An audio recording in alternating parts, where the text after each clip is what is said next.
Part 3. For people who have lack of depth perception also suffer from distance, actually quite severely sometimes, because I don't know how much distance I have between me, another car, or another object. So I'm going to take you and introduce you to my Swagmobile. That's right, this is my van. This is what I drive in every day. I'm going to give you a close-up view of, let's say, how many boo-boos I ran into, you know, like poles, drive-thrus, gas pumps, you know, accidentally, because when you have depth perception, you suffer from the lack of distance. So my first dent I'm going to show you on my van is right here. This is the first dent. Okay. Now, this first dent came from a gas pump because, you know, I didn't realize how far I was from the pump to the van, but when I heard the crunch, then I knew I was there. So, no big deal. Come around to the other side of the van. Now, this nice little dent here happened at a McDonald's drive-thru, which, you know, who puts yellow poles to begin with for a drive-thru? Seriously. But that's where that nice dent came from. And my last but not least will be this pretty little dent, as my daughter is videotaping you for it.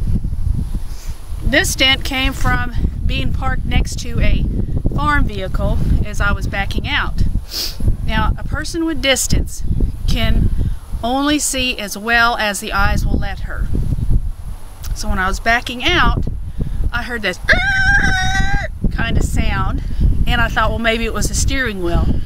Well, so I stopped and it stopped, and then I proceeded to back out more and heard this. But when I finished backing out, it quit. So I thought it was a steering wheel. Well, come to find out later that the nice dent that you just saw was because I hit the back end of that farm truck and it made this nice little dent. People who suffer from lack of depth perception not only suffer, but they suffer it's kind of hard to explain if you don't have depth perception. That's pretty severe.